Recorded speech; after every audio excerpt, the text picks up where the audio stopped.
All right, let's talk about work. Okay, so we have gone through a lot so far in physics, and the idea of work is this concept of adding energy to a system. Okay, so there's two definitions that come with this.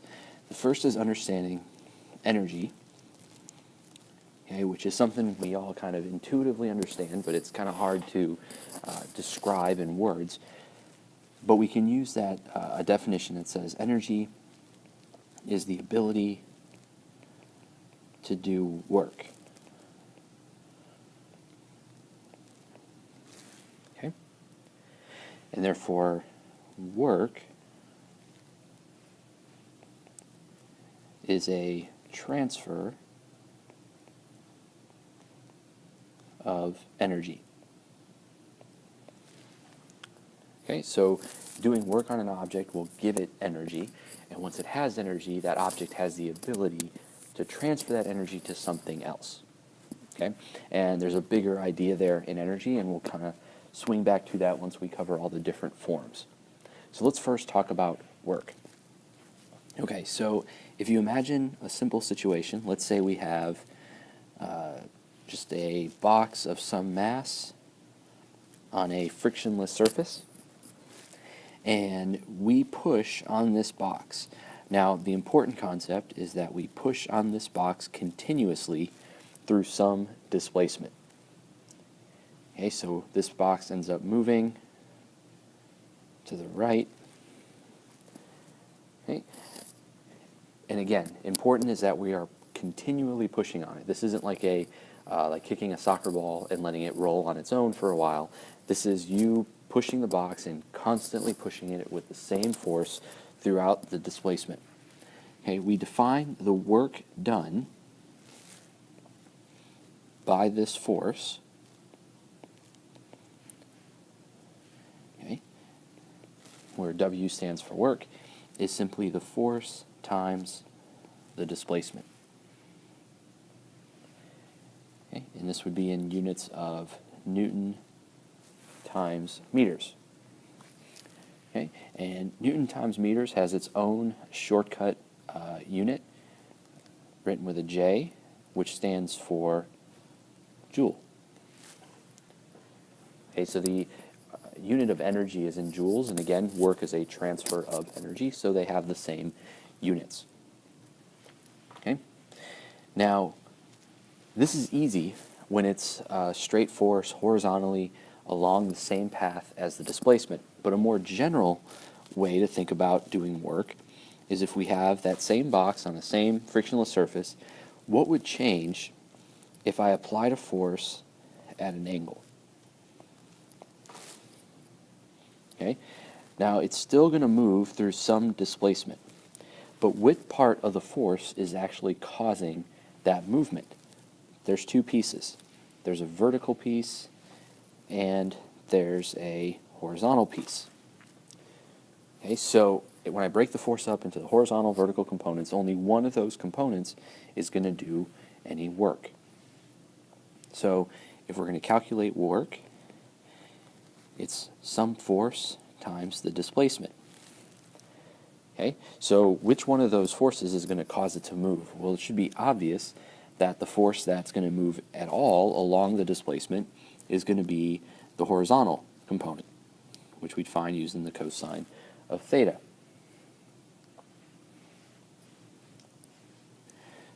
So we get this general expression that force times the displacement times the cosine of theta tells us how much work we do on an object. If you look at the previous example, it's really the same expression, because if the force is in the same direction as the displacement, then the angle is 0, and the cosine of 0 is 1. Okay? And the reason why only that component matters, so we'll do a little side note here, is if we were to use the sine component, okay, well, what displacement does the box move along the vertical component of the force? And the answer is the box doesn't move straight down. There is no vertical component. So therefore, there is no work done because of that component of force. So we can put a quick definition and say that only the parallel component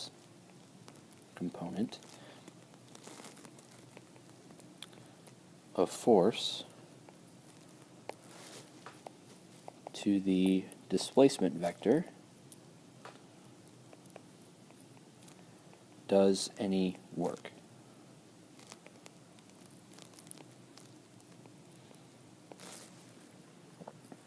Okay, so when we write our general expression that we've got force times the displacement times the cosine of theta, what's important to recognize is theta.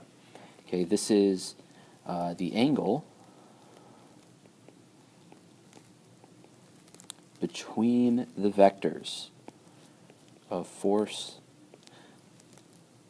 and the displacement. So as long as we know the angle between those vectors, we can figure out the work done by the force, the magnitude of the force, times the magnitude of the displacement, times the cosine of the angle between them.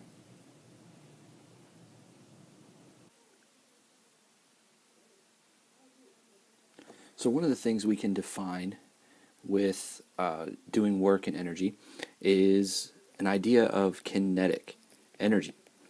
We used the term kinetic before when we talked about friction. Okay, remember, kinetic is a fancy word for talking about moving or in motion. So kinetic energy then would be the energy in an object in motion.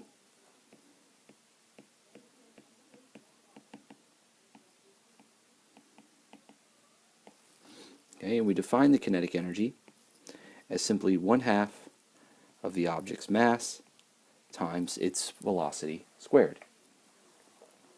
Okay, so an object moving has some amount of kinetic energy, and that's all well and good, but it doesn't do us any benefit until we can look at how the energy is transformed or how we gain and lose that energy. Okay, so let's look at an example with work. So if we applied a force on an object, so we'll keep this basic. You've got a box of mass of, say, 1 kilogram, and we push on it with a force, causing it to move to the right. Now let's say that the object was initially moving at 2 meters per second. Okay. Now, after pushing the object for a distance, or a displacement rather, of, we'll say, 5 meters, the object has a new speed of 5 meters per second. Okay. So then we'll ask, how much force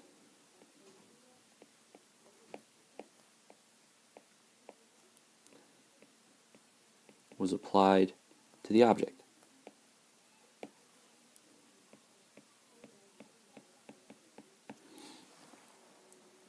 Okay, so there's a couple ways we could do this. The first, and we'll kind of do this the older way, to find force, since it's the only force acting on the object, and I didn't write this, we'll say it's assuming that it's frictionless. That force is equal to mass times acceleration. So if I want to know how much force, I need to figure out the acceleration. So that requires us to go back into kinematics. So if we use kinematics, we have the kinematic equation that the final velocity squared is equal to the initial velocity squared plus twice the acceleration times the displacement. So if we solve this for acceleration, v1 squared minus v initial squared all over twice the displacement. So final speed was 5, so that's 5 meters per second squared minus 2 meters per second squared all over 2 times 5 meters. Okay, so on top that's going to be 21 squared meters per second over 10 meters, which comes out to 2.1 meters per second squared.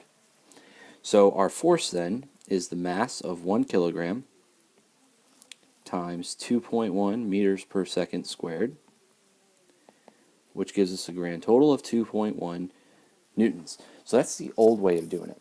But now we're going to look at this in terms of work and energy, because there's an interesting relationship involving work and kinetic energy.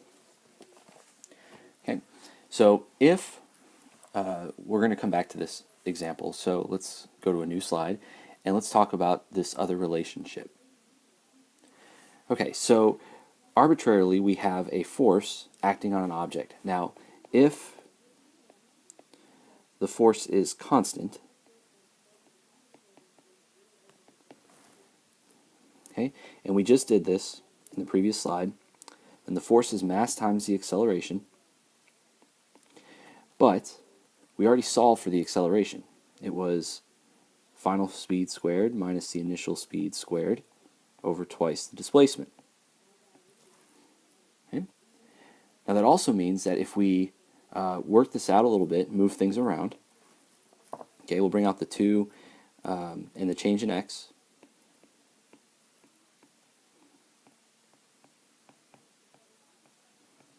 Okay. We can even take it another step and we can multiply the displacement to both sides.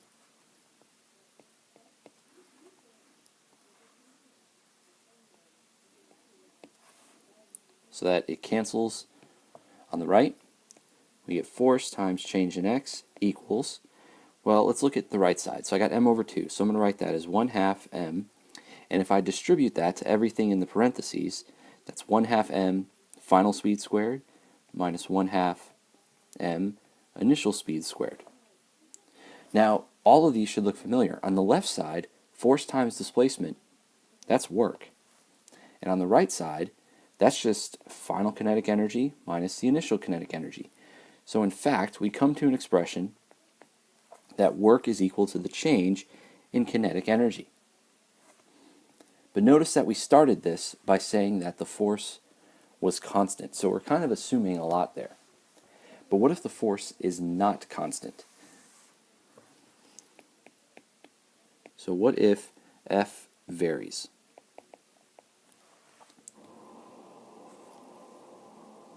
Well, then that means that the force is equal to a mass times a change in velocity over time. So we're going to do a little calculus trick, because when we apply a force over some distance, hey, you'll notice in that last example, we're talking over the course of a changing displacement or a changing position, the velocity changed. So looking at this calculus term, we don't really want to know how the velocity is changing with time. We want to know how the velocity is changing with position. Okay, so we want to know how the velocity changes with position. So how do we do that? And the answer is, we can think about this expression, change in velocity with respect to time, is really the result of a chain rule that asks, how does the velocity change with position as the position changes with time? Okay? So you can kind of see how the algebraic math works out there. The dx's cancel and we're left with dv dt. The important thing is, dx dt, how the position changes with time, is an expression for velocity. So that means that dv over dt is actually equal to the velocity times the rate of change of velocity to position.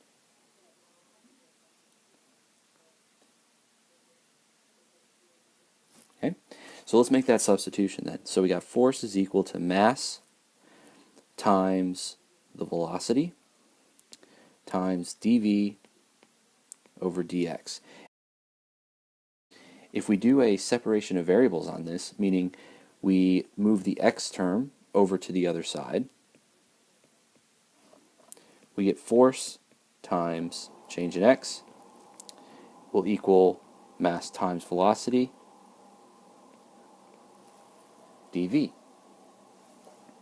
Okay, now calculus tells us that we can take this and calculate integrals if we're trying to solve for an expression.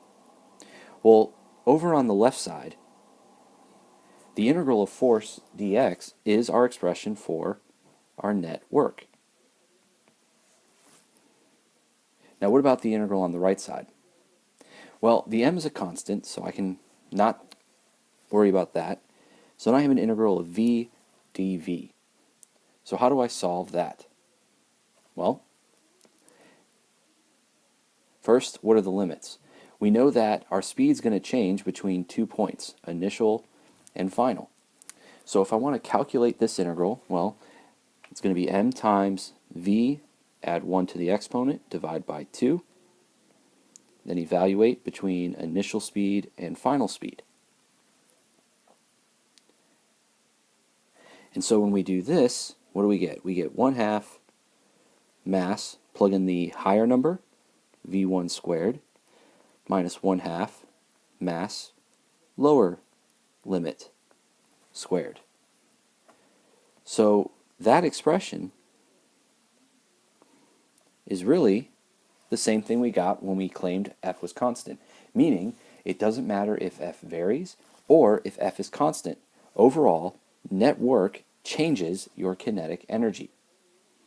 Okay, so this new expression we came up with, net work is a change in kinetic energy, is known as the work-energy theorem.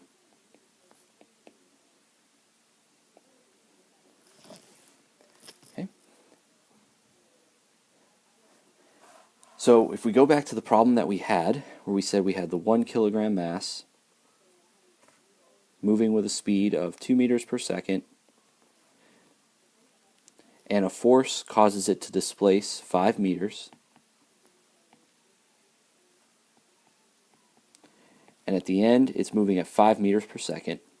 The question was, how much force did we apply? Well, let's use this from the energy standpoint. So net work is a change in kinetic energy, 1/2 mv final squared minus 1/2 mv initial squared. So that's 1/2 the mass, which is 1 kilogram, times the initial or final velocity squared, which was 5 meters per second, minus 1/2 the mass, which is 1 kilogram, times the final speed, initial speed, which was 2 meters per second squared. Hang on, I didn't square that first velocity. Sorry, I forgot to square that first velocity. Okay, so that will be 25 divided by 2. That's 12.5 joules, minus 4 divided by 2, which is 2 joules.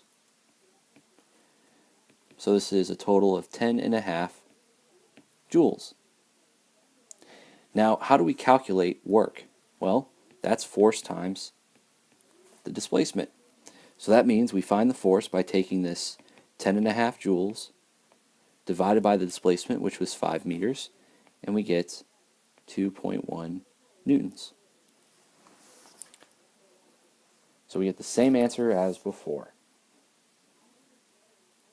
Okay, so the work-energy theorem is an excellent addition to our tools of physics, because what it tells us is that when we do work, it changes the energy in the system. So when work done is positive, we are adding energy into the system.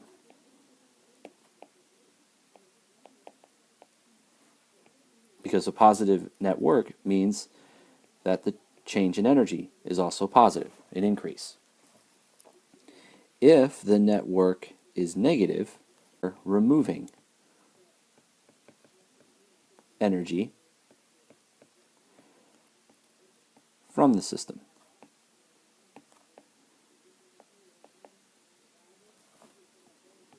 again, because if the work net is negative, that means our change in kinetic energy is negative, meaning our energy went down.